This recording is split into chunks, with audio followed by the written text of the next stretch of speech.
The hum of the engines filled the cabin of the business class section, a steady undertone of luxury and quiet power. Polished wood veneer tables gleamed under soft lighting. Crystal glasses clinked lightly as attendants poured wine worth more than most people's monthly salaries. Men and women in tailored suits scrolled through portfolios, adjusted watches that cost more than cars, and compared whose influence extended further across continents. It was a world designed to display wealth in silence, where unspoken status was measured by brands, mannerisms, and names carried like crowns. Into this curated space stepped Elena Gray, dressed not in designer silk, but in a plain blouse and worn jeans. She carried no leather briefcase, diamond-studded phone case, or aura of recognition. Instead, she had a small boy, 5 years old at most, with hair that curled softly at his temples, and eyes wide with the wonder of flying. His toy bear peeked from his backpack, its fur flattened from years of loyal companionship. Elena moved carefully down the aisle, one arm steady around her son, the other gripping a bag that had seen too many train stations and too few boutiques. The silence fractured almost immediately. Marcus Davenport, seated in the center row with his expensive shoes stretched arrogantly forward, let out a laugh sharp enough to draw eyes. The CEO, known for hostile takeovers and lavish press headlines, leaned back as though the scene unfolding before him was comedy tailored for his private entertainment. His voice cut through the hum of the engines. "We paid to fly business class, not to sit in a daycare." The words were not loud, yet rippled like oil across still water. Heads turned, smiles curved, some tight and polite, others openly amused. A man with a hedge fund reputation raised an eyebrow as if to say, "How dare the airline permit such an intrusion?" A socialite with diamonds crusted along her wrist chuckled softly and murmured something about standards slipping. Even the young tech executive, with his wireless earbuds removed, smirked. Elena's steps did not falter. She moved steadily, her gaze lowered, her son clinging to her shoulder. Her silence, however, provoked more than indifference. In this realm of money and recognition, silence was misread as weakness. Marcus was not finished. He leaned forward, eyes gleaming with a cruelty that delighted in performance. "Some mothers know their place," he said to no one and everyone, "and their place is certainly not among the leaders of industries." Laughter, brittle and shallow, fluttered across the cabin. Passengers shifted, whispering, passing judgment. One woman adjusted her scarf and hissed about crying children ruining the peace. A man muttered about how certain people should fly economy, where they belonged. These were the kind of comments designed to sting without being addressed directly. Daggers wrapped in silk. Elena adjusted Noah on her lap and found her seat. She slid the worn bag under the seat before her, buckled the boy in, and brushed his hair from his forehead. She said nothing. Her fingers moved with tenderness, steady, practiced. She whispered only a small reassurance to Noah, too soft for others to hear. Her silence was a statement, but the passengers did not see it. They mistook quiet for submission. They mistook composure for defeat. Across the aisle, Clara Reynolds, the senior flight attendant, observed. Years of service had taught her to recognize faces, to measure atmospheres, to anticipate when turbulence came not from skies, but from passengers themselves. Her eyes lingered on Elena longer than on others. Something in the way Elena's shoulders carried their weight, and her eyes flickered briefly, steady yet cautious, told Clara this woman was not what she seemed. Clara's professional smile never faltered, but inside she made a note. Marcus continued, his voice pitched to reach the ears of anyone not already listening. "Imagine," he said, "bringing a child into this environment and disrupting serious conversations with bedtime cries. Some people think motherhood earns them privilege, but truthfully, it earns them limits." The boy, Noah, looked up with innocence untainted by the venom around him. He smiled at his mother, clutching his toy bear, unaware of the ridicule swirling like smoke. His world was still small, still safe in the circle of her arms. A murmur passed through the cabin as more passengers joined the unspoken consensus that Elena Gray was an outsider. Business class was for contracts, negotiations, and networking, not for single mothers with tired luggage and second-hand clothes. Yet no one asked who she was. No one asked why she sat there, ticketed legitimately as they were. Assumptions were easier than curiosity. Elena reached into her bag, withdrawing a small blanket. She wrapped Noah carefully, her movements quiet, graceful, untouched by the disdain aimed at her. Her profile against the dim cabin light held a calmness that unsettled those who expected fluster or apology. The laughter dimmed momentarily, as if they sensed their words had failed to pierce her. Marcus, unwilling to surrender the stage, smirked and muttered again, loud enough to be heard. Silence can be an admission. She knows she does not belong. Elena's eyes lifted then, just briefly, to meet his. Her gaze was level, cool, unflinching. There was no anger, no shame, only something steady and unreadable. It was the kind of look that unsettled men used to dominance, because it offered no foothold for superiority. Marcus shifted, not much, but enough that Clara noticed. Then Elena lowered her eyes again, smoothing Noah's hair, as if Marcus had never spoken. The engines roared slightly louder as the aircraft climbed higher. Glasses clinked again, conversations resumed, but energy shifted beneath the surface. The passengers had cast their judgment, secured their hierarchy, and believed they understood the tableau. A mother traveling with her child in a place reserved for power. A woman out of place among the lions of industry. They did not realize yet that silence was not weakness, and composure was not defeat. Marcus settled back into his seat, convinced he had restored order, confident that his throne in this airborne kingdom remained secure. He did not see Clara still watching, nor did he consider the weight of his words against her stillness. He only saw what he wanted to see, a woman beneath his notice, a child irrelevant, a story closed. But stories do not close so easily. Far above the earth, wrapped in the sterile luxury of a business-class cabin, destinies sat side by side. The engines carried them toward a horizon none could yet glimpse. And in the silence of one woman's endurance, the seeds of revelation waited, patient, inevitable. Elena Gray, silent mother, anonymous to the world around her, had not spoken a word. But the sky had ways of uncovering truths, and before the journey ended, her silence would roar louder than Marcus Davenport's laughter ever could. The murmur of disdain spread like wildfire through the cabin, weaving between leather seats and whispered conversations, building an atmosphere heavier than the pressurized air itself. Elena had barely fastened Noah's belt before the chorus began again, this time more insidious, layered in tones that carried judgment disguised as casual commentary. A hedge fund manager in his 50s leaned toward his neighbor, lowering his voice enough to feign discretion, yet pitching it high enough for others to catch. "Standards are falling everywhere," he said, tapping a Mont Blanc pen against the armrest as though punctuating a decree. "What is the point of paying for exclusivity if the airline dilutes the experience with this?" The woman beside him, elegant in a dress the color of crushed wine, smiled knowingly and tilted her champagne flute. She did not need to add words. Her glance toward Elena and Noah was sharp enough to cut. The man across from them, a rising tech entrepreneur with his laptop open, smirked without lifting his eyes. The soft clicking of his keyboard became part of the ridicule, an unspoken suggestion that even distracted work was worth more than the presence of a quiet mother. Elena kept her hands steady.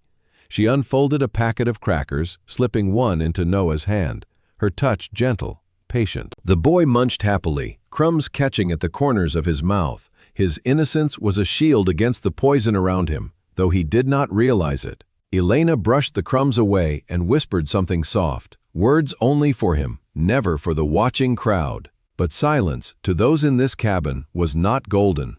It was an invitation. A younger man with an expensive watch adjusted his cuff and announced to no one in particular that traveling with children was inconsiderate. He told a story about how his firm closed deals worth billions in midair and how such negotiations required quiet, focus, and respect. How could focus survive in the presence of toys and bedtime tales? His voice dripped with self-satisfaction, like every syllable was a coin tossed into his fountain of pride. Laughter rose again, brittle and sharp, ricocheting off the cabin walls. Some passengers covered their smiles with their hands, pretending restraint. Others did not bother. The amusement was communal now, a social agreement that Elena Gray was an interloper in their sanctuary of affluence. Marcus watched it unfold like a conductor pleased with his orchestra. His smirk broadened, his voice carrying the authority of one accustomed to dominance. "This is what happens when airlines mistake status tickets," he declared. "Money alone does not define class. Clearly, not all who pay belong among us." The passengers nodded, murmured agreement, fed by his assurance. He was mocking Elena now, and weaving a philosophy of exclusion, a creed of superiority that others could adopt to reaffirm their fragile positions. Marcus positioned himself as high priest in this airborne temple of wealth, and they followed, eager to belong. Clara Reynolds moved quietly down the aisle, her hands folded neatly in front of her, her expression serene. Years of training taught her never to reveal judgment, yet her eyes betrayed a flicker of disapproval. She paused near Elena's seat, offering Noah a warm smile and asking if he wanted juice. Her kindness was a small rebellion, subtle yet deliberate, countering the cruelty around them. Elena met her gaze briefly, and something unspoken passed between them. Gratitude, recognition, strength. Elena declined softly, shaking her head, and Clara moved on. But the moment lingered. Not everyone had joined the chorus. Still, the chorus swelled. A Pearl woman leaned toward her husband and muttered about choosing this flight to avoid disturbances. She wondered aloud whether the airline would compensate them for the decline in atmosphere. Her husband nodded solemnly, as if the very presence of a child were a breach of contract. The young tech executive finally spoke, pulling an earbud from his ear. He laughed under his breath and said he hoped the boy at least came with noise-canceling settings. Otherwise, the flight would be unbearable. The passengers around him chuckled. Even the hedge fund manager grinned, pleased by the clever cruelty. Elena remained unmoved. She wiped Noah's fingers with a napkin, folded it neatly, and tucked it away. Her movements were precise, controlled, never hurried. Her silence was a shield, and though the passengers saw only compliance, there was resolve beneath it. She had endured sharper words in harsher rooms. Marcus was not content with silence. He thrived on reaction. When Elena offered none, he leaned forward again, raising his voice just enough to pierce the cabin. He said some people mistake motherhood for nobility, but all it does is highlight limitations. True power requires sacrifice beyond diapers and bedtime stories. The words were meant to wound, but Elena did not flinch. Instead, she reached into her bag and pulled out a small book for Noah. She opened it on his tray table, guiding his finger along the pictures, whispering the story in his ear.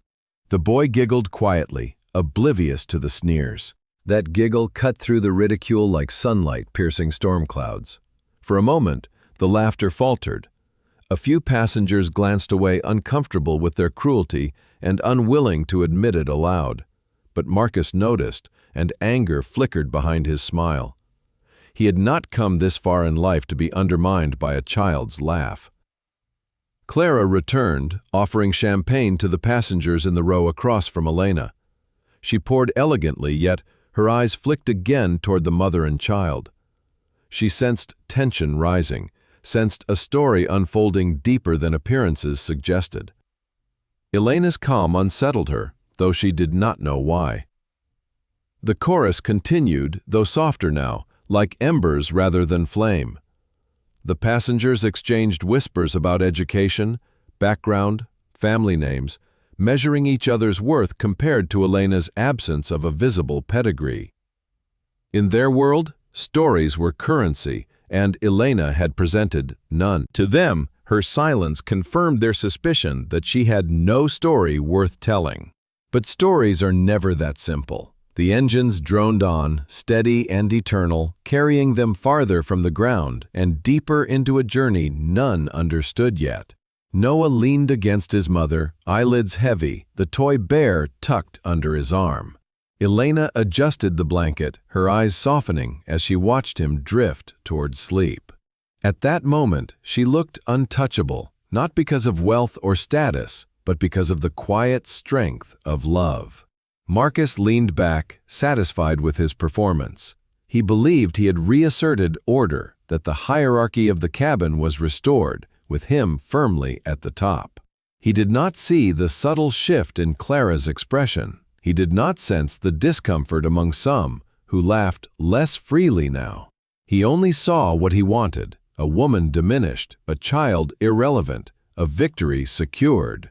Yet the air held weight, a heaviness born not of altitude but of inevitability. The whispers of contempt, laughter, and smirks were threads weaving a tapestry destined to unravel. They had mistaken silence for surrender, but silence was only a prelude. In the stillness of Elena Gray's composure, something stirred unseen. It was not weakness nor shame, but patience, and patience has a way of outlasting mockery. By the time the engines steadied into their long-haul rhythm, and the lights dimmed to mimic night, the chorus of contempt had become exhausted. The passengers leaned back, smug in their conclusions, unaware that their judgments had written the opening lines of a story they could not control. For in the quiet heart of one mother's silence, truths far larger than their laughter were waiting to be revealed. And when the moment came, their contempt would be remembered not as power, but as folly. The cabin lights dimmed to a softer glow as the aircraft leveled into cruising altitude, the steady hum of the engines now a backdrop to murmured conversations and the occasional clink of glass. Passengers settled into the rhythm of the long flight. Screens flickered with movies, and the attendants moved with quiet efficiency down the aisle. Yet beneath the veneer of calm, Clara Reynolds carried with her the echo of the disdain that had filled the air only minutes earlier. Years in the sky had taught her to recognize patterns in people, the predictable rhythms of entitlement and arrogance. She had witnessed executives snapping fingers at attendants, celebrities treating crew like shadows, and wealthy passengers using words as weapons to maintain their illusion of superiority. But something about the sharp cruelty aimed at Elena Gray unsettled her. It was not just the ridicule itself, but the persistence. The way Marcus Davenport had orchestrated the disdain of others as if he were conducting an orchestra of mockery. Clara's training kept her expression serene, her posture impeccable. Yet inside, she felt a flicker of something unfamiliar on flights like these: defiance. She had spent too many years watching injustice play out silently at 30,000 feet, passengers hiding behind titles and fortunes. But Elena had not raised her voice, had not pleaded or protested. She had endured with a calm that carried weight, a silence more eloquent than any defense. That composure gnawed at Clara's curiosity. As she poured wine for a pair of socialites in the front row, her eyes wandered back to Elena. The woman sat quietly with Noah, holding the book open as the boy traced his finger along the pictures. His small lips moved as though repeating the story his mother whispered to him. Clara noticed the softness in Elena's movements, the steadiness of her hand, and the way her shoulders bore not just a child's weight, but something larger, something invisible yet immense. The passengers around her had returned to their distractions. The hedge fund manager was buried in a financial report, his pen scratching furiously as though the fate of economies depended on his notes. The tech entrepreneur was back on his laptop, his fingers dancing frantically. The pearl-draped woman reclined with an eye mask, her disdain set aside as she slipped toward shallow sleep. Marcus sat with a glass of scotch, savoring it like a conqueror after battle, a smirk still curling his lips as if victory belonged permanently to him. Clara noticed the contrast. Among the glitter of wealth and arrogance sat Elena in quiet stillness, her son a warm weight against her.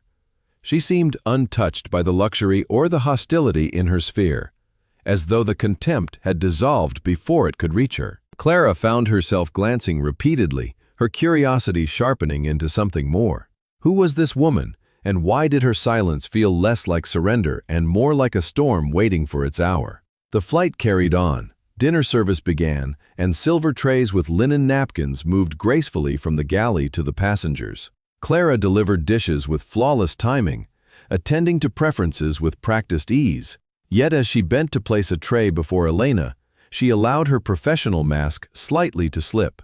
Her eyes met Elena's, warm, questioning, searching for some acknowledgement of the ugliness she had witnessed earlier. Elena returned the look with a faint smile, barely there, but it spoke volumes. It said thank you without words. It said I am fine without reassurance.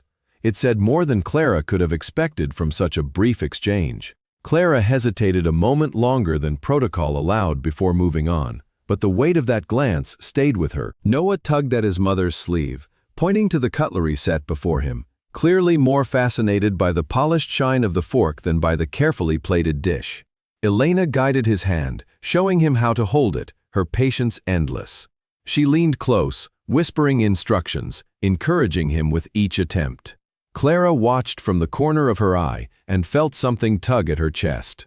It was a scene too intimate for such a cold environment, too tender for the cabin where power was measured in assets and arrogance. Marcus interrupted the fragile moment with another comment directed at the hedge fund manager, but pitched loud enough to fill the air. Imagine dragging a child through a world meant for professionals, he said. Imagine thinking bedtime stories hold weight in rooms where billions shift with a word. His voice dripped with contempt, his smirk daring Elena to respond. But Elena did not. She adjusted Noah's napkin, smiled at him as he successfully speared a piece of vegetable, and kissed the top of his head. Her silence was louder than Marcus's words, and though most passengers pretended not to notice, Clara saw the flicker in Marcus's eyes. It was the flicker of a man whose power did not land as sharply as he expected. Clara knew then that Elena's silence was not born of fear.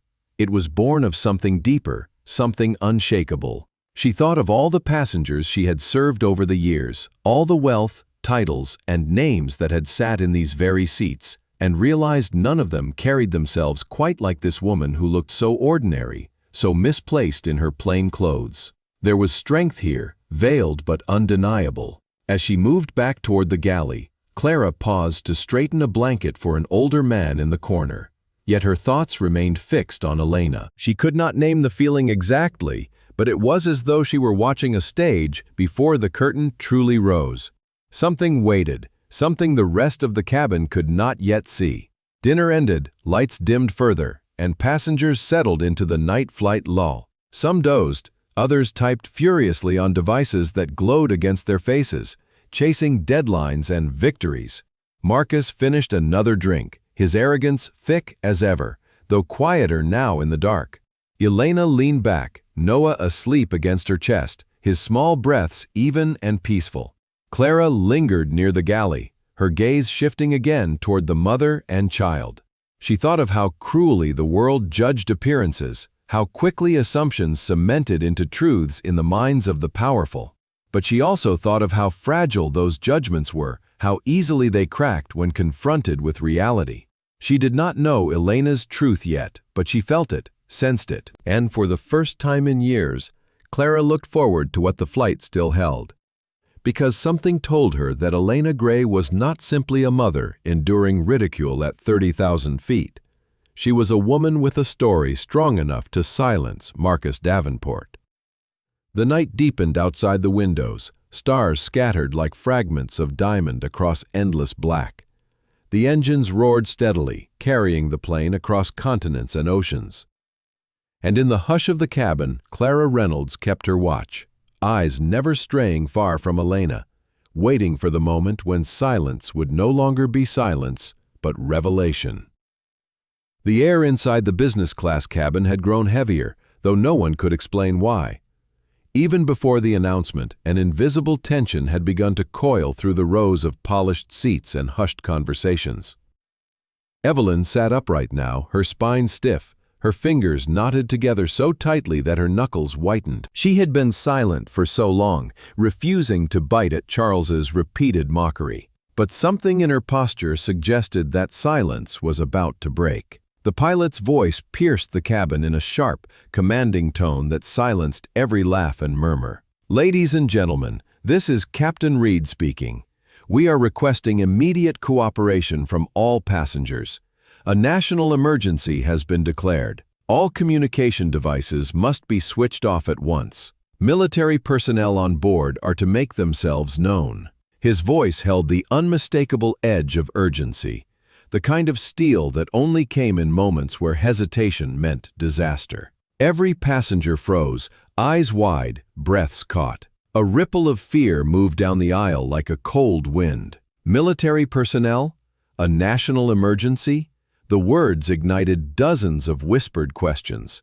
And even the children, who had been playful distractions moments ago, now huddled quietly against their mothers. Charles blinked, his smug smile faltering for the first time since they had taken their seats. His hand shifted toward his phone, but Evelyn was quicker. Her voice rang out, low and clear, but carrying a weight that seemed to hush the entire row. No one touches their devices. Not a single one. The tone was not a request. It was a command that rolled off her tongue with the authority of someone used to being obeyed. All eyes turned to her, startled. The quiet mother with tired eyes and restless child, who had endured ridicule without much complaint, now sat with a suddenly immense presence. Charles laughed uneasily, trying to recover his bravado. "And who exactly are you to be barking orders? You've been a nobody for hours, and now you—" But Evelyn cut him off without even looking his way. She had already stood, steadying herself against the seat, her daughter's small fingers slipping reluctantly from her hand. Her face was unreadable, her eyes fixed firmly toward the front of the cabin, where the stewardess, pale and uncertain, was repeating the captain's instructions. "I am Major Evelyn Carter, Strategic Operations Command," she said, her voice even, but carrying through the cabin like the strike of a drum. "And every single life on this plane depends on immediate compliance." The silence that followed was absolute. It felt as if the entire aircraft held its breath. Charles's mouth dropped open. His words caught like stones in his throat. The stewardess nearly dropped the safety folder in her trembling hands. Passengers craned their necks, disbelief warring with awe. But Evelyn's presence left no room for doubt. From the rear, a man in civilian clothes stood slowly, pulling a leather case from beneath his seat. He was older, with a face worn by years of service and discipline. His voice rang out firmly. "Colonel Grant, Air Defense Command." He saluted Evelyn with crisp precision, his respect immediate. That was all it took. A chain reaction of movement followed as 3 more passengers rose, 2 men and 1 woman, each revealing themselves as military officers traveling incognito. Their identities confirmed Evelyn's words, their deference confirming her authority. In an instant, the quiet mother became the center of gravity around which the entire cabin now revolved. The pilot's voice crackled again. "Major Carter, we request your immediate presence in the cockpit for a time-sensitive briefing." Evelyn nodded once, not wasting a second. She turned to her daughter, kneeling to meet her eyes. "Stay here, sweetheart. I'll be back soon." "Listen to the lovely lady," she gestured toward the stewardess, who seemed both honored and terrified to be entrusted with the child. Her daughter nodded bravely, though her small hands trembled as she clutched the stuffed bear Evelyn had pressed into her arms. As Evelyn strode toward the cockpit, the other officers moved instinctively to secure the cabin, one standing firmly by the entrance, another checking passenger compliance with swift, practiced efficiency. The atmosphere had shifted in a heartbeat from casual luxury to disciplined order. Charles sat slumped in his seat, his complexion pale. His earlier arrogance had curdled into something sour and brittle. He muttered under his breath, trying to convince himself. "This doesn't make sense. She was just some mother. This can't be real." But no one paid him any attention anymore.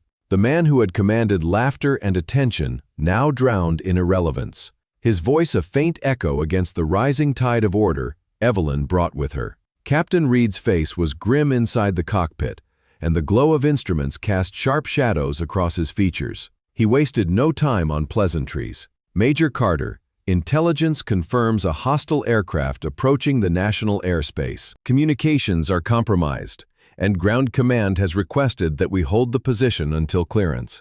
We need your strategic direction." Evelyn leaned over the radar display, her eyes scanning the blips of approaching aircraft. Her mind sharpened instantly, slipping into the gears of training and instinct honed over years of high-stakes decisions.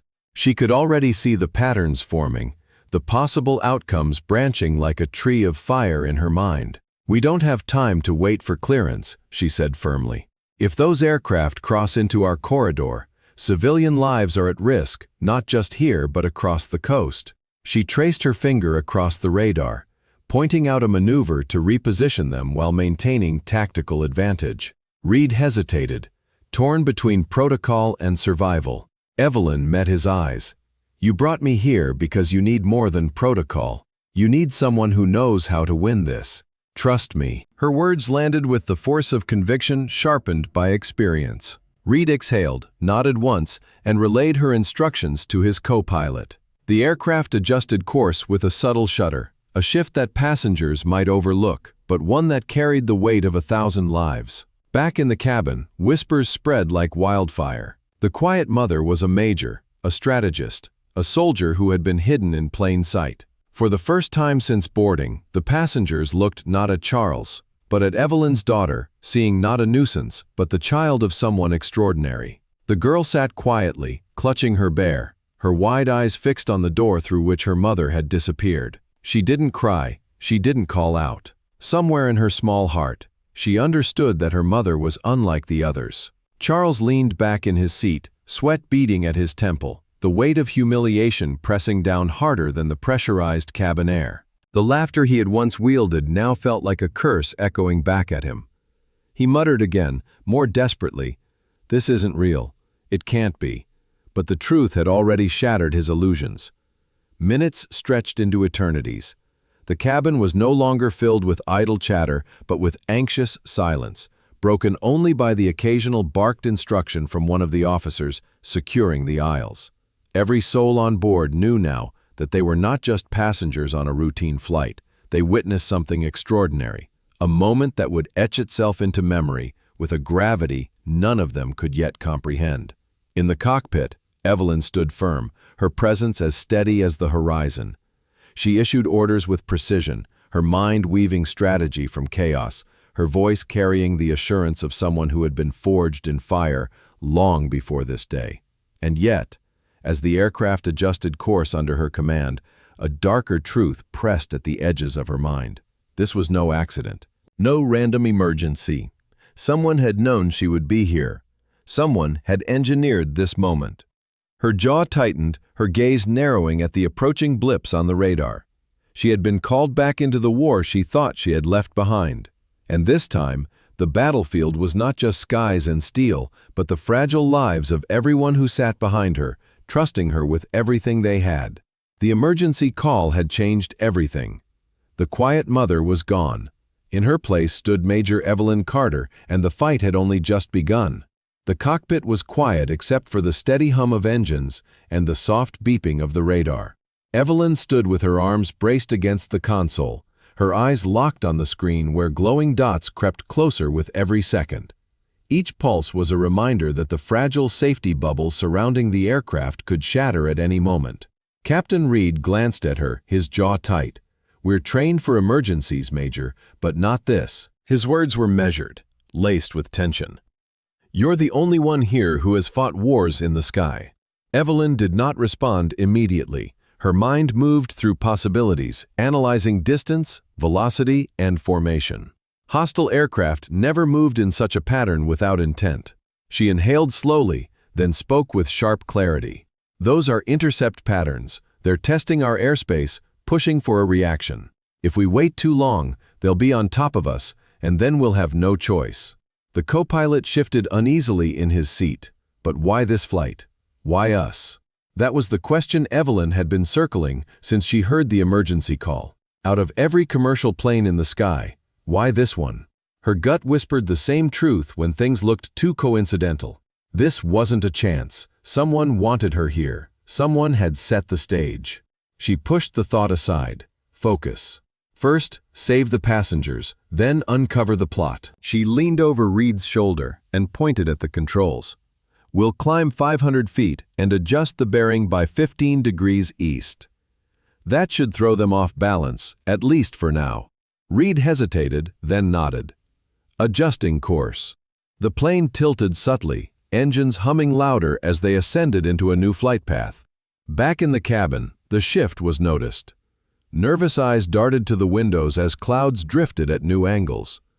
The officers Evelyn had summoned moved with disciplined efficiency, securing passengers and calming those who began to panic. Colonel Grant walked the aisle like a sentinel, his voice steady and reassuring. "Stay calm.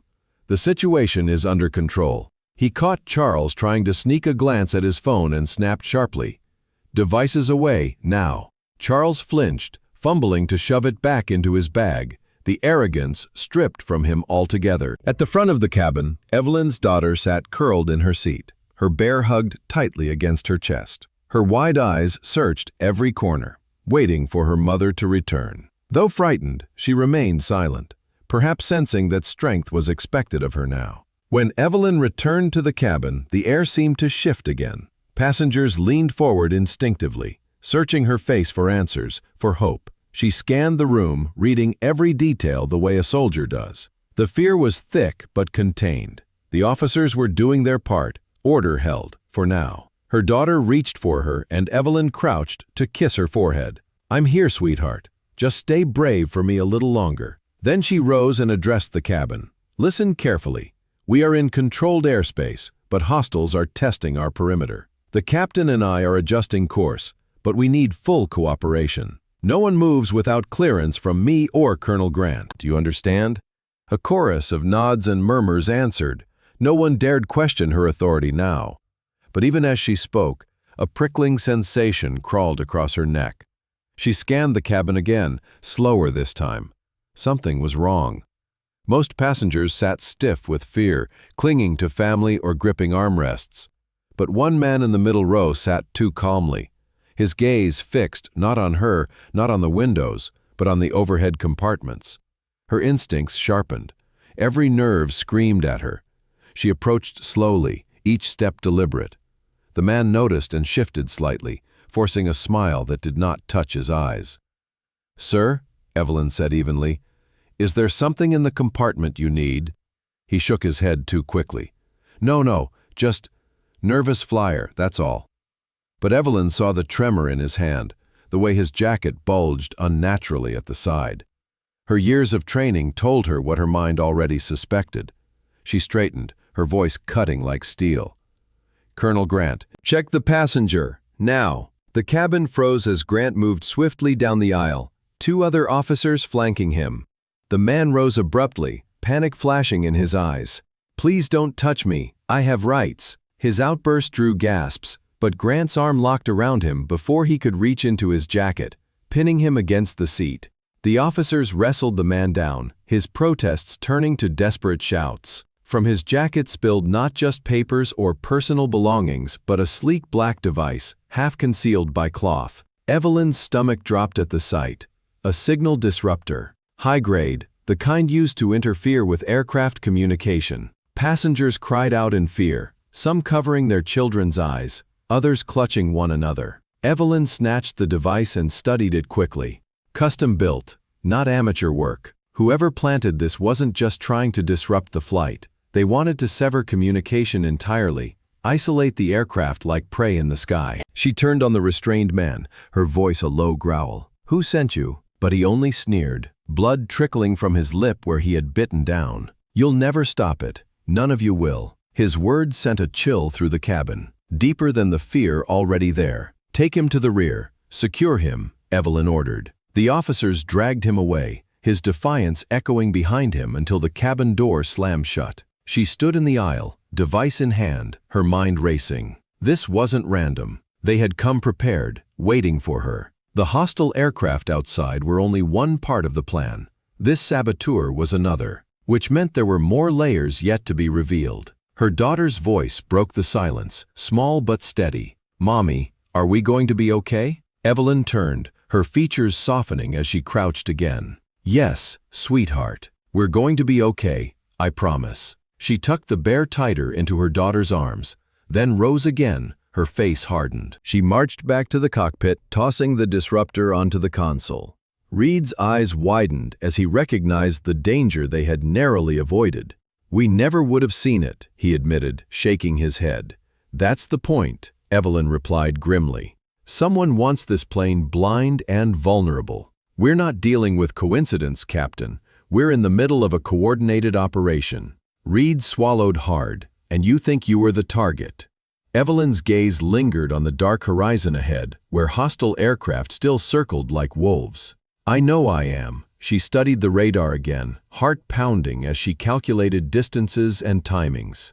This wasn't just about survival anymore. It was about unraveling the trap that had been set around her, a trap that now endangered every innocent life on board. Shadows loomed on the sky's edge, with them questions that grew darker with every breath. Who had orchestrated this? How deep did the conspiracy run? How long will it be until the final layer of the plan is revealed? As the aircraft cut through the night, Evelyn knew only one thing with certainty. She could no longer run from the past she had tried to bury. The war had followed her here, into the skies, and it would not stop until it claimed her, or until she ended it first. The night sky stretched endlessly and darkly around the aircraft, broken only by the blinking navigation lights and the distant silhouettes of the hostile planes that still haunted the radar. Evelyn Carter stood in the cockpit, her posture rigid, her eyes locked on the shifting display. Every second dragged with the weight of consequence. One mistake could cost 200 lives. Captain Reed tried to steady his voice, but the strain was evident. Major, those hostiles are maintaining a tight formation. They are not retreating, but they are not closing in either. It is like they are waiting. Evelyn's instincts coiled at his words. Waiting was never random. Predators circled for a reason. She leaned closer to the radar, her eyes narrowing. No, they are not waiting. They are stalling and buying time for something else. The co-pilot swallowed, his hands tight on the controls. Something else? Like what? Evelyn's gaze hardened. Something we have not seen yet. Her words hung heavy in the cockpit, an unspoken truth pressing down on them. She had spent her career hunting enemies who never revealed their full hand at once. This was the same pattern, a visible threat above and something hidden beneath. She stepped back into the cabin, her presence instantly drawing every eye. Passengers sat rigid in their seats, whispering anxiously, clutching at children or armrests. The restrained saboteur was bound tightly at the rear, Colonel Grant standing watch with grim determination. Evelyn studied the faces around her, searching for anything unusual, any flicker of deception. Her eyes landed on Charles. He sat slouched in his seat, sweat on his brow, his phone abandoned in the pocket. When he caught her looking, he shook his head quickly. I did not do anything, I swear. Evelyn did not answer. She moved past him and approached Grant. The disruptor is not the only weapon here, she said quietly. There is more. There has to be. Grant nodded. I feel it too. This was planned too carefully to rely on just one pawn. Before Evelyn could respond, a sudden shudder rippled through the plane, the overhead bins rattling as turbulence rocked the cabin. Gasps erupted, and the stewardess stumbled, catching herself on a seat. The passengers clutched each other, eyes wide with fresh terror. Evelyn grabbed the nearest rail, steadying herself. There was no turbulence. She rushed back into the cockpit. Reed's hands flew across the controls, alarms blaring as the plane jolted again. We are losing stabilization on the left wing. Sensors are reporting interference, but I cannot pinpoint the source. Evelyn's blood ran cold. She turned sharply. Where is the external camera feed? The co-pilot switched it on. The monitor flickered, revealing the dark expanse outside. At first, there was nothing but clouds. Then, faint but undeniable, a glimmer of metal clung to the underside of the wing like a parasite. Evelyn's jaw tightened. Sabotage. Someone planted a device on the aircraft before we even took off. The captain's voice cracked. If that thing detonates. It won't, Evelyn cut in, her voice steady but edged with urgency. Not yet. If they wanted us gone, they would have triggered it already. They are waiting for the right moment. Reed looked at her desperately. Then what do we do? Evelyn's mind raced. We buy time, and we find a way to neutralize it. She turned back toward the cabin, where the passengers waited in tense silence.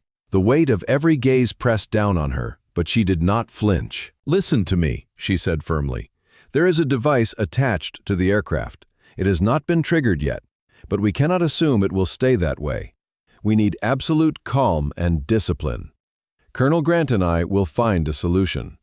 The whispers swelled, fear threatening to spiral, but Evelyn's commanding presence anchored them. Her words carried the gravity of survival. For a moment, silence returned. Her daughter's small voice rose from the front. "Mommy, will you stop the bad people?" Evelyn's chest tightened, but she forced herself to nod. "Yes, sweetheart, I will." She turned to Grant. "We need to know who else is working against us. The man in the back was only a decoy." Grant's eyes swept the cabin, then we smoked them out. They moved row by row, scanning faces, asking sharp questions. Most passengers trembled, offering nothing but fear. But as they reached the rear, a woman clutched her bag tightly, refusing to let go. "Open it," Evelyn ordered. The woman shook her head violently. "Number, it is mine." Grant stepped forward, ripping the bag from her grasp. Inside, nestled beneath clothing, was a second device, smaller, more insidious. Not a disruptor, but a transmitter. Evelyn's stomach turned. "They are broadcasting our exact position. That is why the hostiles are circling. They are tracking us like wolves around prey." The woman lunged for the bag, screaming, but Grant pinned her down as passengers cried out in shock. Evelyn snatched the transmitter and crushed it against the rail, sparks flying as it shattered. Immediately, the radar shifted. The hostile planes broke formation, scattering as if momentarily blinded. Reed's voice came over the intercom. "Major Carter, the hostiles are losing synchronization. Whatever you did, it worked." But Evelyn did not celebrate. Her eyes remained on the bound woman, who glared up at her with venomous defiance. The exact words echoed from her lips as the man before her had spoken. "You cannot stop it. None of you can." Evelyn's fists clenched. She leaned close, her voice a whisper only the traitor could hear. "Watch me." She turned and strode back to the cockpit. The radar showed the enemy regrouping, adjusting. They had been slowed, but not stopped. The device on the wing still clung like a ticking secret, waiting to reveal its purpose. Evelyn gripped the console, her reflection staring back at her in the dark glass of the instruments. The enemy was unseen, but not unbeatable. They had infiltrated her flight, targeted her presence, and spread fear among innocents. But she had faced worse before. She would not falter now. As the engines roared against the night, Evelyn knew the real battle was only beginning. The unseen enemy had made their move, but she would answer with fire. And this time, she would not only protect her daughter and the passengers. She would drag the truth from the shadows and expose whoever dared to follow her into the skies. The hum of the engines pressed against Evelyn's ears as she leaned over the cockpit console, her eyes fixed on the flickering external camera feed. The metallic object clung to the underside of the left wing, its shadowed form catching faint glimmers of light. It was compact, sleek, and deliberately fastened, not the work of amateurs. The sight chilled her more than the circling hostile aircraft, because this was not a threat that could be evaded with maneuvering. This was a blade pressed against the jugular of every life on board. Captain Reed's hands were trembling as he adjusted the altitude controls. His voice cracked when he finally spoke. "How do we disarm something strapped to the wing of a plane at 30,000 feet?" Evelyn did not answer right away. Her mind sorted through possibilities, drawing from memory and training. Explosive devices were not all the same. Some were crude, triggered by a remote signal. Others were sophisticated, responding to changes in pressure, heat, or even tampering attempts. But whatever this one was, it was designed to remind her that she was still in the enemy's crosshairs. "We need eyes on it," she said at last, her tone steady. "That camera won't show me enough detail." Reed turned sharply to her. "You're not suggesting—" "Yes, I am," Evelyn cut in. "Someone has to get closer." The co-pilot blanched. "Outside? That's impossible." Evelyn's gaze hardened. "Impossible is a luxury we cannot afford." She returned to the cabin, where passengers whispered nervously under the dimmed lights. The restrained saboteurs glared at her from the rear, their silence almost louder than the fear surrounding them. Evelyn ignored them. She walked toward Grant, who stood guard near the galley. "There's a device on the wing," she told him bluntly. "We need to confirm what it is before we decide on the next move." Grant's jaw tightened. "You're not climbing out there alone. We do not have time to argue." Evelyn's voice was low but edged with urgency. "If that device is pressure-triggered, one wrong descent could set it off. If it's remote-activated, the enemy waits for us to make a mistake." Grant held her gaze, then let me do it. She shook her head. "Number, this started because of me. I won't put anyone else in that position." A soft voice broke the tension. Her daughter stood in the aisle, clutching her stuffed bear. "Mommy, you always tell me not to go near the road because it's dangerous, but you're going to do something dangerous now." The cabin fell silent, every passenger's eyes shifting to the small girl whose words carried more weight than she understood. Evelyn crouched, her hands steady on her daughter's shoulders. "Sometimes, sweetheart, danger finds us even when we do everything right, but I promise I will come back." The girl nodded bravely, though her lip trembled. She pressed the bear into her mother's hands. "For luck." Evelyn tucked it gently back into her daughter's arms. "No, you keep it. I'll need you to be strong until I return." Then she rose, her decision sealed. Reed protested as she entered the cockpit again. "You're not authorized for this kind of maneuver. If something goes wrong, this plane explodes anyway," Evelyn snapped. "The only difference is whether we fought to stop it or waited to die." Her words silenced him. Within minutes, the crew had prepared the emergency harness and opened the small maintenance hatch that led to the service rail outside. The rush of icy air howled through the narrow opening, sending shivers down spines and gasps through the cabin. Passengers clutched at their seats, watching with wide eyes as Evelyn strapped herself into the harness. Colonel Grant stood at her side, checking the fastenings with soldierly precision. He met her gaze, his expression carved from stone. "You always were reckless," Evelyn smirked faintly, "and you continuously followed me anyway." With that, she lowered herself onto the narrow rail. The roar of wind slammed against her, whipping her hair and stealing her breath. The cold bit through her clothes instantly, but she pressed forward, crawling along the metal surface with deliberate precision. Each movement was a battle against the elements, her gloved hands gripping tightly as the vast void of night yawned beneath her. The device came into view. Up close, its design was even more sinister. A compact casing with subtle wiring and a faint green light pulsing like a heartbeat. Evelyn's chest tightened. This was no crude bomb. It was a military-grade charge, fitted with a remote receiver and a pressure-sensitive trigger. Whoever had planted it had intended for her to see it. Her voice crackled through the headset. "It's dual-triggered, remote and pressure. If we descend too fast, it detonates. If the signal reaches it, it detonates." Reed's strained voice came back. "Can you disarm it?" Evelyn steadied her breath, studying the wiring. "Possibly, but it's designed to punish mistakes. If I cut the wrong lead, we'll never see the sunrise." Her fingers worked carefully, peeling back the casing, tracing the lines of the circuits with surgical precision. The wind screamed around her, frost forming on the edges of her visor, but her focus was absolute. Behind her, passengers huddled at the windows, watching in horrified awe as the quiet mother who had endured insults and dismissals now clung to the outside of the plane like a warrior in the sky. Charles sat frozen, his arrogance long gone, his face pale as he whispered that this couldn't be real. Reed watched her feed inside the cockpit, his knuckles white on the controls. Every second stretched into eternity.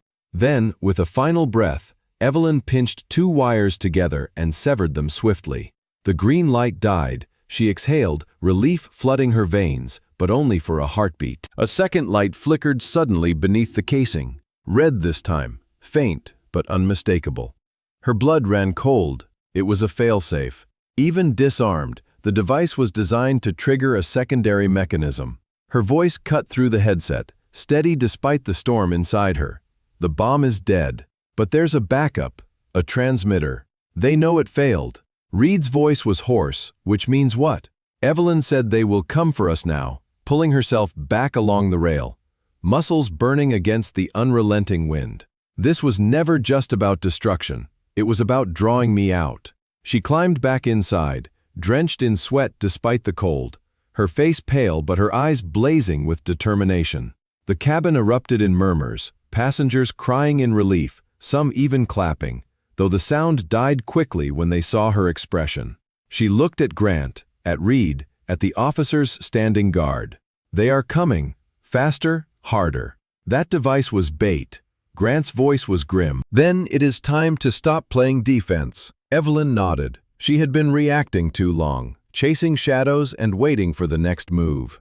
But now she understood the truth. The unseen enemy wanted her in the open. They wanted her afraid. And the only way to protect her daughter, the passengers, and herself was to stop running. She clenched her fists, every nerve alight with resolve. No more hiding, no more silence. The enemy had followed her into the sky. Now she would drag them into the light. The night outside was no longer silent. Radar screens in the cockpit lit with movement as multiple blips approached from opposite directions. The enemy had not wasted a moment after realizing their device had failed. Evelyn watched the patterns, her mind assembling them into a picture of an encirclement.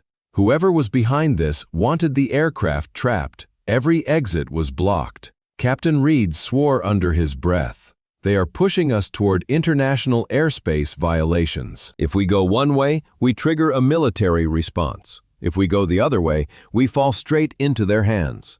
Evelyn's voice was calm. That was always their plan, trap us between choices that are all fatal. The cabin behind them stirred with unease as passengers felt the aircraft shift subtly.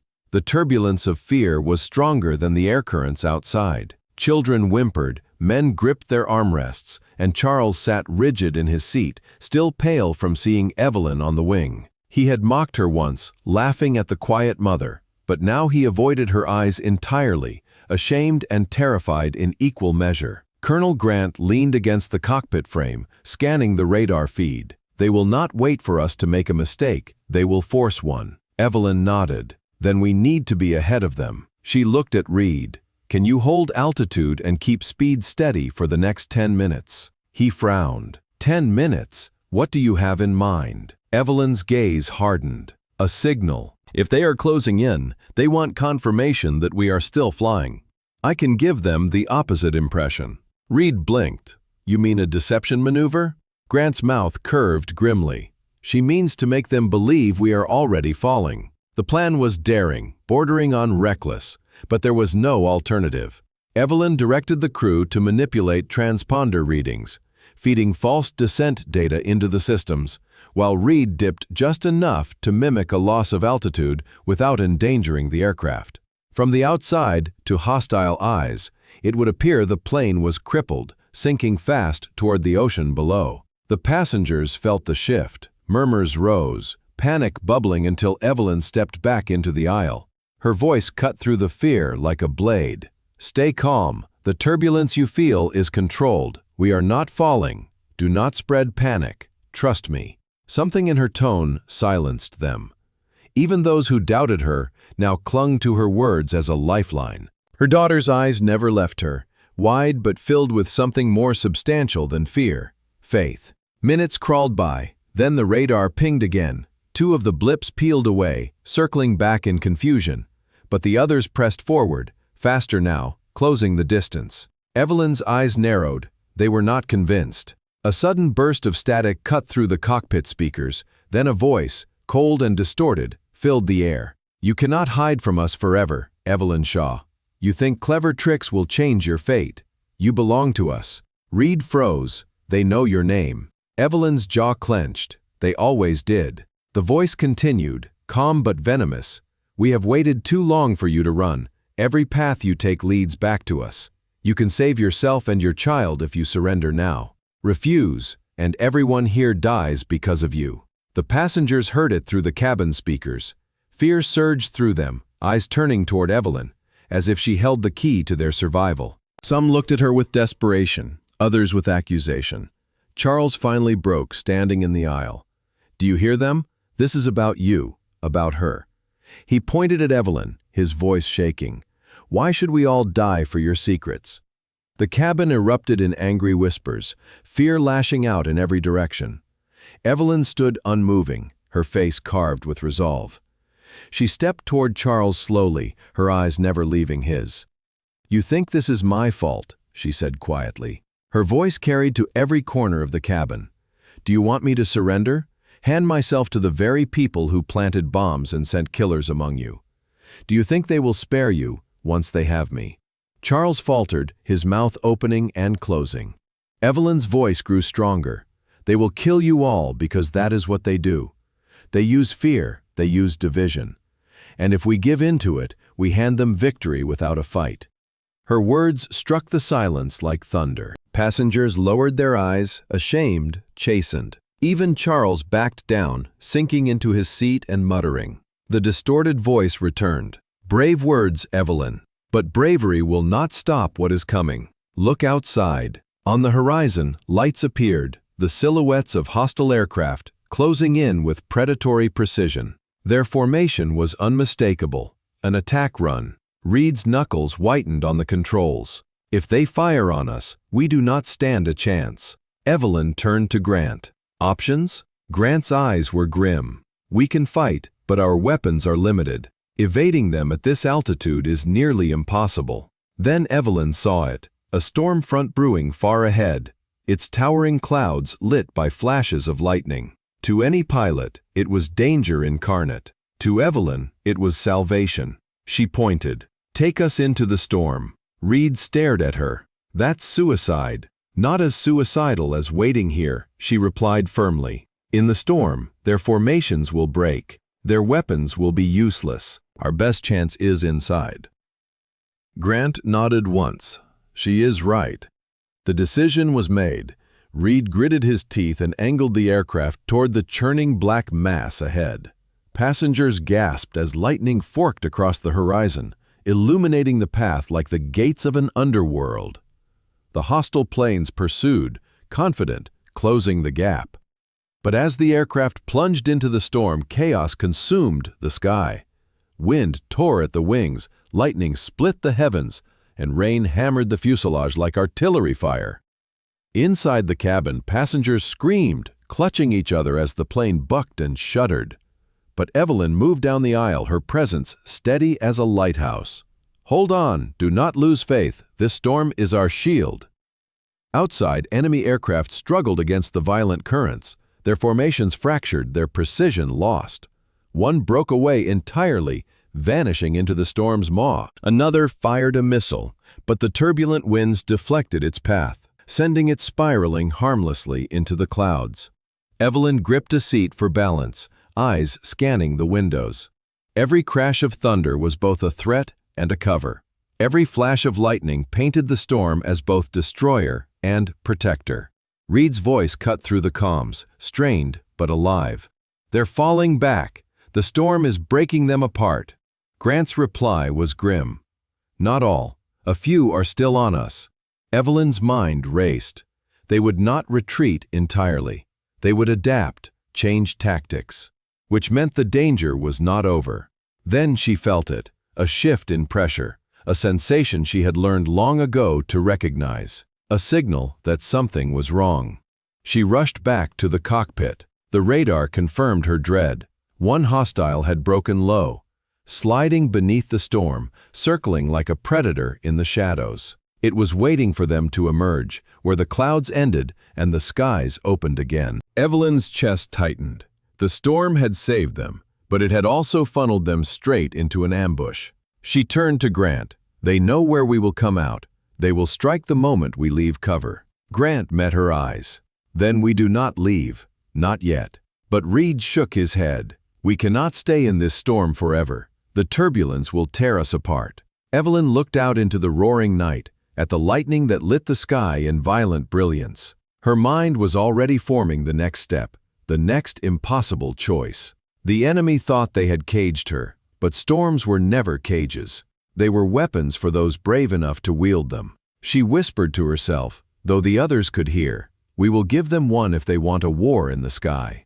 The aircraft shuddered again, lightning flaring across the windows. The passengers huddled, terrified, while outside the storm raged in fury. And within that fury, Evelyn Shaw prepared to turn the hunters into prey. The storm swallowed everything in its path. Thunder rolled like an unending drumbeat, while lightning slashed the sky in jagged brilliance. The aircraft fought against the invisible fists of wind, every shudder making passengers clutch tighter to their seats. Evelyn stood in the cockpit doorway, her eyes fixed on the radar screen that showed the enemy's silhouette waiting beyond the storm. They were patient hunters. The hostile jet below would not risk entering the tempest fully. It circled like a shark, waiting for them to emerge battered and vulnerable. Reed kept the plane steady, though sweat glistened on his forehead as turbulence tore at the wings. "We cannot last long in this," he muttered, adjusting the controls with white knuckles. "The frame is built for pressure, but this is punishment." Evelyn's mind spun. They would be struck down instantly if they burst through the clouds now. If they stayed too long, the storm itself might kill them. Every second mattered. She felt the weight of every life aboard pressing against her spine. Grant leaned close, his voice pitched low. "We need to use the storm, not just hide in it. If they expect us to exit, we must come out on our terms, not theirs." Evelyn looked at the colonel, a spark of understanding flashing between them. "Deception again, but deeper," she nodded. "Then we give them something to chase." She directed Reed to adjust altitude, dipping hard through the turbulence until passengers cried out in terror. At the same time, Grant initiated a sequence on the secondary beacon, transmitting false coordinates that mirrored their descent. To enemy eyes, the aircraft would appear to be leaving the storm prematurely, dropping into clear air where it could be targeted. The trap was set. Minutes later, radar confirmed the hostile jet taking the bait, swinging wide and accelerating toward the false signal. Evelyn's breath caught as the blip drifted farther away. The hunter had taken the lure, but her relief was short-lived. Another ping appeared on the screen. A second jet, smaller, faster, hidden until now. It had been waiting in silence for the first to flush them out. Grant's eyes darkened. They always have another piece on the board. The second jet approached with surgical precision, weaving through the storm's edges. This one was not careless, not fooled by false trails. Evelyn's pulse quickened. They had anticipated her moves before and studied her patterns. Whoever commanded these skies knew her too well. Reed grunted as the plane jolted hard. "We are running out of time. If we take another hit from turbulence like that, I cannot promise the wings will hold." Evelyn closed her eyes for a heartbeat. Her daughter's face flashed in her mind, calm despite the chaos. That calm gave her strength. When she opened her eyes, they were steel. "Then we turn the storm into our weapon." Grant's brow lifted. "How?"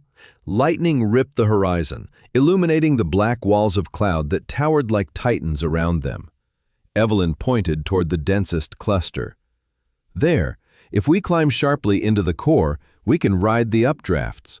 To them, it will look like we are being thrown apart. If they follow, they will be ripped to pieces. If they do not, we escape unseen through another corridor." Reed stared at her, jaw tight. "You are asking me to fly into the heart of a lightning factory." "Yes," she said. He gave a short laugh, humorless and sharp. "Then let us hope the storm is kinder to us than to them." The maneuver was brutal. Reed pulled the aircraft upward at a near impossible angle, alarms blaring as pressure screamed against the frame. Passengers shrieked, gravity crushing them into their seats. Baggage tumbled from overhead compartments. Oxygen masks rattled loose, dangling like pale ghosts above terrified faces. Through it all, Evelyn walked the aisle, steadying those who could not breathe, lifting masks, and placing trembling hands back into seats. Her voice carried over the storm's roar. "Hold fast. Do not surrender to fear. The storm is not our enemy." Her certainty anchored them, if only barely. Outside, lightning cascaded around the wings, threads of blinding fire that seemed close enough to touch. The plane trembled violently, yet it climbed higher, riding the furious updrafts. Radar showed the pursuing jet hesitating. Then, to their grim satisfaction, it followed. Grant gritted his teeth. They took the bait. The hostile fighter tried to maintain formation, but the storm showed no mercy. Winds hurled it sideways, lightning flared close, and turbulence spun it into erratic spirals. Evelyn watched as the blip on the radar jerked, then vanished entirely. Reed exhaled, his face pale. Storm got them. For a moment, the cabin erupted with relief. But Evelyn's instincts held her rigid. She knew too well that victories this easy were never final. Grant confirmed it seconds later. The first jet is circling back. They know where we are headed. The predator who had chased the decoy now realized the ruse. It was returning fast, cutting across the skies to intercept them at the far edge of the storm. Reed cursed. That one will be fresh, not torn by this weather. If it catches us at the exit, we are finished. Evelyn's mind blazed, piecing together fragments of possibility. The storm had given them cover, but they needed more than deception to escape truly. They needed teeth. She turned to Grant. You said we had limited weapons. How limited? Grant's lips pressed into a line. A single prototype defense drone, compact but untested in combat. It was designed for interception, not offense. I never thought I would deploy it here. Evelyn's gaze sharpened.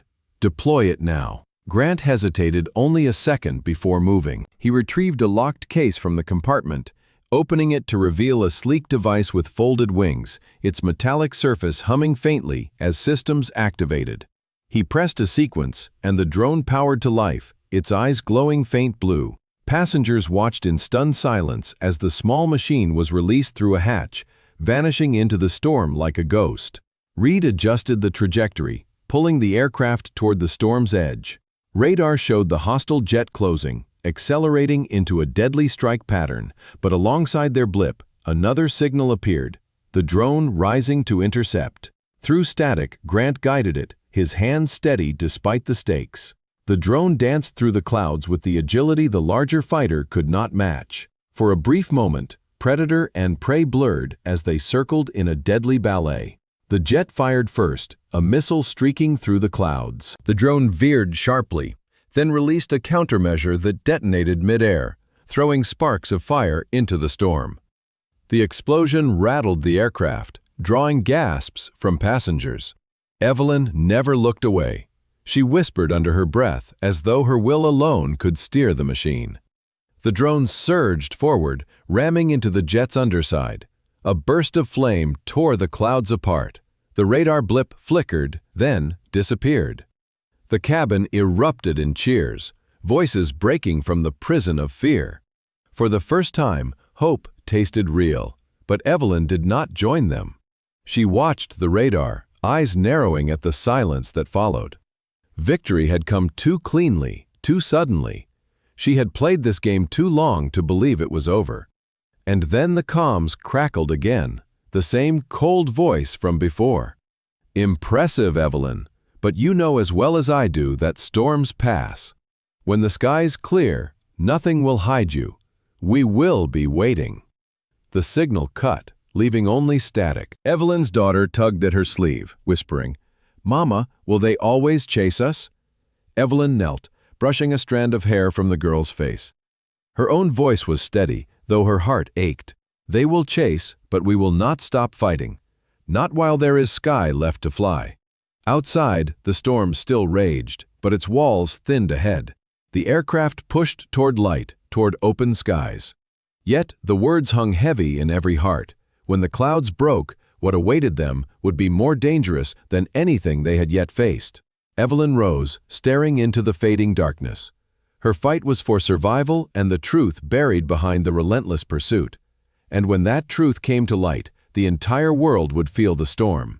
The storm finally broke, peeling away in scattered wisps until the endless sky stretched before them. The sun bled into the horizon, painting gold across the bruised clouds, but the beauty felt hollow. Beneath its glow, tension remained thick, the silence in the cabin taut as stretched wire. Passengers clung to the fragile calm, their relief cautious, eyes darting as if expecting shadows to emerge from the light. Captain Reed adjusted the controls, his voice tight. We are clear of turbulence. Engines are steady, but fuel consumption has doubled. We cannot keep this pace forever. Grant folded his arms, eyes locked on the radar. Then we land soon, or we risk drifting with no power. The mention of landing stirred unease among the passengers. Landing meant exposure. Landing meant choosing where to fight. Evelyn stood near the cockpit, her profile carved sharp against the dim glow of instruments. She said nothing, yet her silence carried weight. Her daughter tugged gently at her hand. "Mama, is it over now?" Evelyn crouched, brushing her daughter's hair back from her face. "No, my love, but it will be. One day soon." The words were meant to soothe, but in her chest, Evelyn knew the truth. This was only the eye of the storm. An hour passed in strained quiet before the radar pulsed again. A faint signature flickered at the edge of range. It was too large for a fighter, too steady for a decoy. Evelyn narrowed her eyes. Reed leaned forward. "That is a carrier signal, a ship." Grant's jaw tightened. "They are extending their net." The hostile force had anticipated their path, stationing assets across the ocean like chess pieces. If they descended for landing, the ship would track them. If they veered away, fuel would drain to nothing. Every option was a trap. Evelyn studied the screen, her mind tracing patterns. They expected fear to drive her into mistakes. They wanted her cornered. Instead, she would turn their expectation into her blade. She turned to Reed. "Bring us lower, just enough for the carrier to see us." Reed froze. "You want to show them we are here?" "Yes. Let them believe they are tightening the noose." Passengers shifted nervously as the plane dipped, the ocean shimmering far below. Murmurs rippled through the cabin, fear threatening to ignite again. Charles, who had stayed silent since Evelyn's confrontation, finally found his voice. "This is madness. Why would you fly straight into their trap?" Evelyn faced him, her voice calm but unyielding. "Because the only way out is through." The aircraft descended slowly, radar pings growing stronger. Grant's eyes flicked between screens. "They are watching," Evelyn nodded. "Good, then we make them blind." Grant's lips curved in understanding. Electronic warfare. Hidden in the aircraft's systems were fragments of technology never meant for civilian skies. Scramblers, disruptors, tools of defense kept buried for moments like this. Grant activated them, threads of interference blooming across the spectrum. The aircraft became a ghost to the carrier below, flickering in and out of existence. But jamming had its cost. Lights flickered, comms buzzed with static, and navigation screens stuttered. Reed fought with the controls, muttering curses. "This is flying blind." Evelyn stood steady, one hand resting on the back of his chair. "Then, trust your instincts. Machines can fail. The sky will not." For several tense minutes, they ghosted along the edge of detection, their presence an apparition on enemy screens. Yet Evelyn knew the deception would not last. The enemy would adapt, and when they did, pursuit would return sharper than ever. The cabin remained restless. Some passengers prayed under their breath. Others whispered accusations about secrets that put them all in danger. Evelyn's daughter sat quietly, her eyes never leaving her mother's face. Then, without warning, the comms cleared. A voice sliced through the static, smooth and deliberate. "You are resourceful, Evelyn, but you are not unpredictable. Did you think you could outrun destiny?" The voice was new, yet familiar in its authority. It was not the distorted growl from before. This one was colder, more precise, carrying the weight of command. Evelyn's stomach clenched. She knew who it was. Grant recognized it too. His face darkened. Director Hallstrom. The name fell like lead.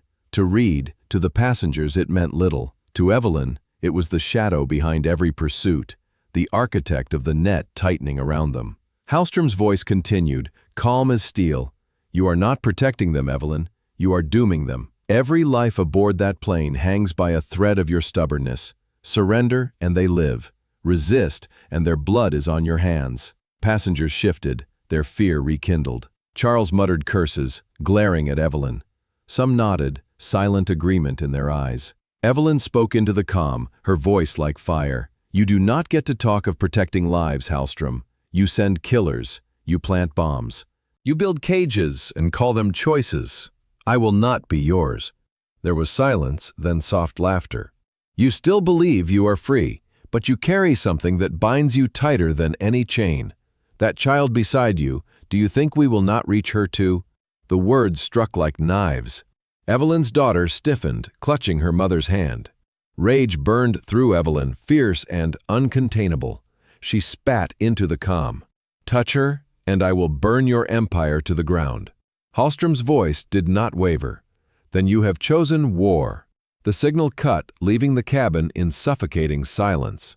Grant leaned heavily against the frame, his face grim. He knows too much. He is baiting you into reckless moves. Evelyn's gaze was fixed on the horizon, where the sun sank into fire. Reckless is believing he has already won. But she knew the truth. Hallström would not stop. He would chase them until sky and sea both gave way, unless she struck first. The passengers stirred again, voices rising. Some pleaded for her to surrender, to save them. Others clung to faith in her resolve. The divide cut the cabin in two, fragile unity splintering. Reed turned, his voice low. How long can you hold them together before they break? Evelyn's answer was steady. As long as it takes to end this. Night fell fast, stars blooming above the dark sea. The aircraft pressed forward, its shadow long against the waves. Yet even in the vastness of the sky, Evelyn felt the weight of pursuit looming close, unseen but inevitable. She stood by the window, her daughter asleep against her shoulder, and whispered words only the storm could hear. This ends soon, one way or another. Behind her, Colonel Grant watched in silence. He knew she was right. And he knew that when the final confrontation came, the world would learn the actual cost of Evelyn Shaw's defiance. The storm outside had finally subsided, leaving the city in a muted silver glow. Yet inside Adrian's office, the air was heavier than any thundercloud, thick with doubt, tension, and the stench of lies waiting to be unmasked. The once orderly stacks of papers on his desk now lay in disarray, scattered by his restless search for truth. He had replayed every word, glance, and conversation over the past weeks, trying to make sense of the betrayal closing in like a tightening noose. Clara sat stiffly across the polished wooden desk, her hands folded in her lap, her face pale yet determined. She had not spoken much since the revelations began trickling in, but her silence was not one of guilt. It was the silence of someone calculating and preparing to face a storm of accusations with a spine of steel. Adrian could see that in her eyes, the unyielding fire of someone who would not be broken. Still, the shadows of betrayal had a way of distorting even the most evident truths. Adrian leaned back in his chair, his voice low but sharp. "Do you realize what this means?" he asked, sliding a thin file across the desk toward her. Clara hesitated before opening it. Inside were photographs, grainy, hurriedly taken images of late-night meetings between figures she recognized too well. Among them was Vincent, his face partially hidden beneath the brim of his hat, but unmistakable. And beside him another figure, someone Clara had trusted implicitly until now. Her breath caught. Marcus. The name echoed in her mind like a gunshot. Marcus, the advisor who had stood by her side since the beginning, who had claimed to fight for her safety, who had sworn his loyalty. Seeing his face next to Vincent's was more painful than any wound she had endured. Betrayal was never just an act, it was a fracture of the soul, and this one cut deep. Adrian studied her expression carefully. "I needed to see your reaction," he said, "and now I know." Clara's voice trembled with restrained fury. "Marcus has been feeding them information. That is why they were waiting for us every step we took. That is why every move felt like walking into a trap." Adrian nodded grimly. The circle of trust was smaller than we imagined. The office door creaked open then, and Jonathan stepped in, his face pale, his jaw set. He carried a folder, his knuckles white from gripping it too tightly. His eyes darted to Clara, then Adrian, before landing on the photographs on the desk. "So it's true," he whispered. "Marcus has turned." Jonathan's voice cracked under the weight of disbelief. He had admired Marcus, perhaps even envied his closeness to Clara. To discover that the man had been working against them shattered something in him too, his fists clenched at his sides. "I should have seen it." Clara shook her head firmly. No, Jonathan, none of us could have. Marcus was too careful, too clever. But the cleverness of betrayal always left behind threads, Adrian mused. And now we have enough to unravel the web. The tension in the room thickened as Clara rose to her feet. Her calm demeanor was slipping, the fire within her rising. I want him found, she said. No, I want him confronted. He owes me answers. Adrian hesitated. Clara, we cannot walk into this unthinkingly. Marcus is dangerous now. Desperation makes traitors lethal. Clara's eyes burned with resolve. I do not care how dangerous he is. He lied to me, used me, and led us into traps. I will not be silent while he plots against us from the shadows. Jonathan stepped closer, his voice softer now, though laced with urgency. Clara, if you confront him, you must be prepared for the truth. What if he was never the man you thought he was? Clara's heart twisted. Jonathan's words echoed her deepest fear, that Marcus's loyalty had always been a facade, that everything she had believed about him was false. But she could not allow doubt to paralyze her now. Betrayal had to be faced head-on, or it would consume them all. Later that night, the trio crept through the abandoned warehouse district on the city's outskirts. The rain had left the ground slick, and their footsteps echoed through the cavernous silence. Adrian led the way, his sharp eyes scanning every shadow, every flicker of movement. Jonathan followed close behind, his hand never straying far from the concealed weapon. Clara walked between them, her presence a steady flame guiding their mission. Inside one of the warehouses, faint light flickered through the cracked windows.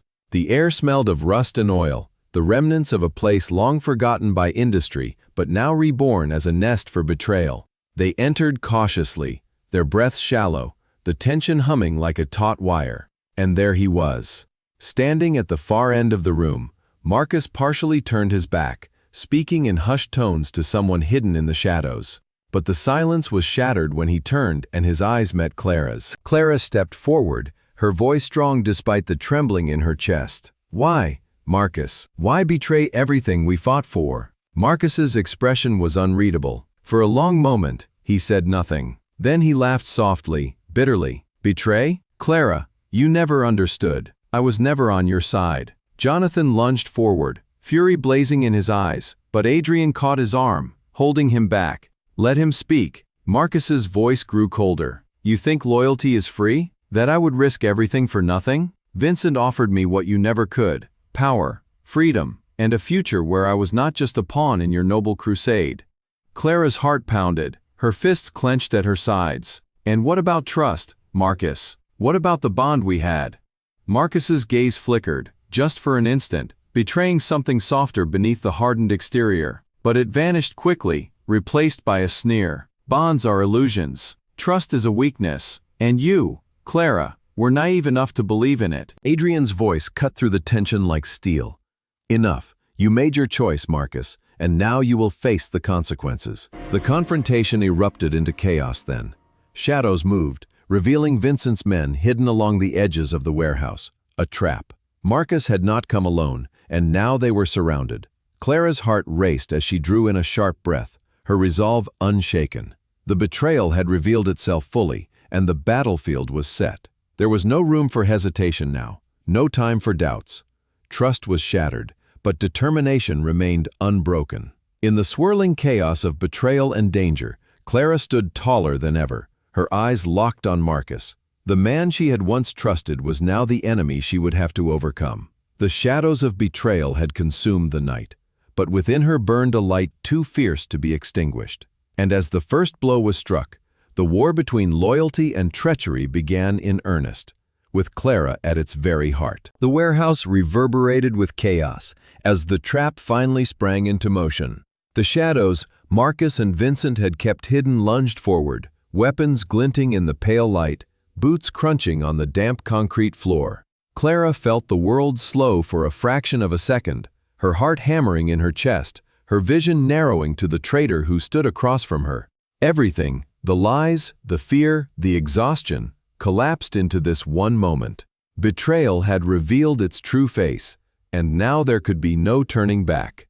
Adrian was the first to move, pulling Clara behind the cover of a rusted steel crate as bullets tore through the air. Jonathan returned fire, his face twisted with fury, every shot aimed with the precision of a man fighting for survival and vengeance. Marcus had vanished into the throng of Vincent's men, his shadow slipping between crates and beams like a phantom. His voice carried through the din, cruel and mocking. "You should have stayed blind, Clara. Now you will watch everything you built turn to ash." Clara steadied her breathing, forcing her fear into focus. She glanced at Adrian, who was reloading swiftly, his movements calm despite the chaos. His eyes met hers briefly, and she found a silent vow in them. They would not lose tonight.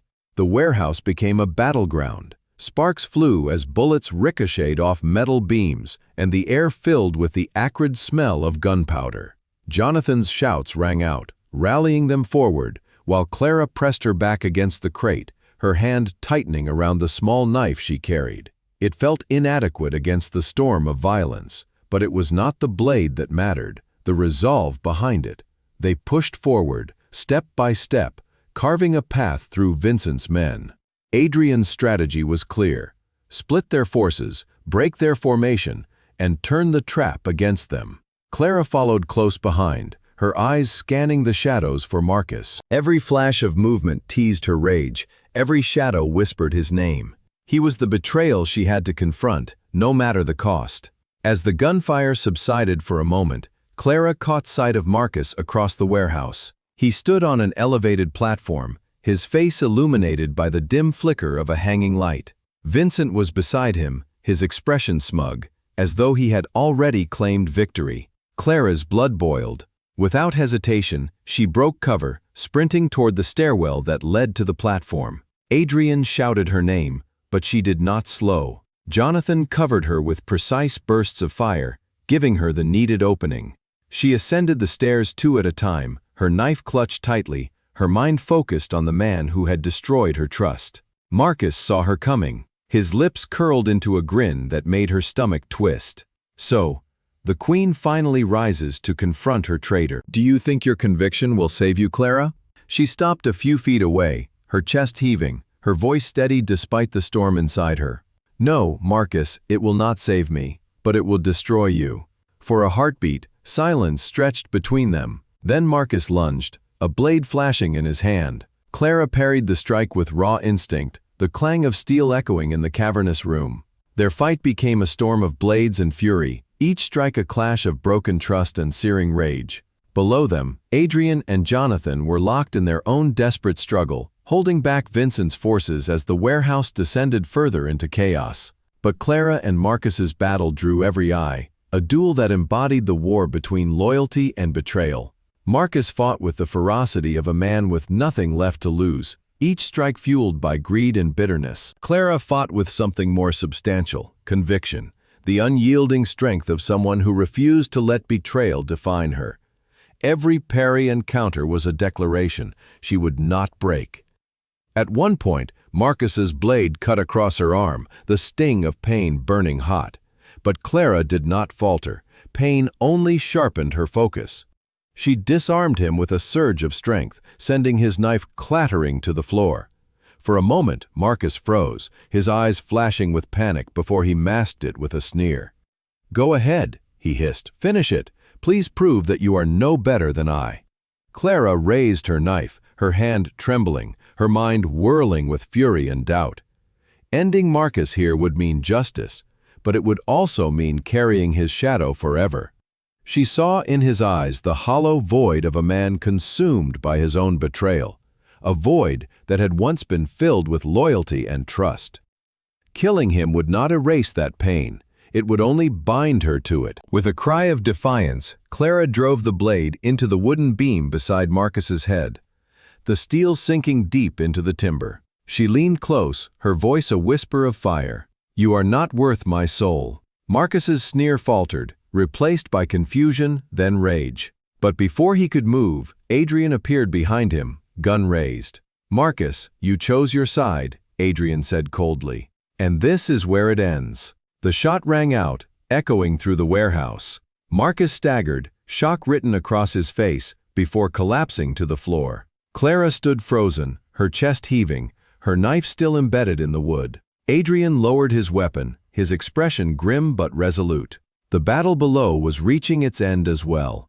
Jonathan had taken down the last of Vincent's men, his body bruised but unbroken. Seeing his forces crumble, Vincent tried to flee through the back entrance, but Jonathan intercepted him. The confrontation was swift and brutal. Jonathan's fury unleashed in every strike until Vincent lay defeated. His reign of manipulation shattered. Silence finally settled over the warehouse, broken only by the distant rain drip through the roof. Clara sank to her knees, exhaustion washing over her. The storm had passed, but the cost was heavy. She felt Adrian's hand on her shoulder, steady and grounding. "It is over," he said softly. Clara looked at Marcus's lifeless body, her heart heavy but strangely lighter than before. The betrayal had scarred her, but it had not broken her. She had faced the darkness and chosen her own light. Together they left the warehouse, the dawn breaking on the horizon as they stepped into the cool morning air. The world outside felt different, sharper, as though cleansed by the night's reckoning. Jonathan walked beside them, his eyes weary but burning with renewed purpose. As they moved forward, Clara knew this was not the end. Betrayal left wounds that time alone could not heal, and the shadows of the past would always linger. But she also knew that strength was not in never being betrayed, but in rising again despite it.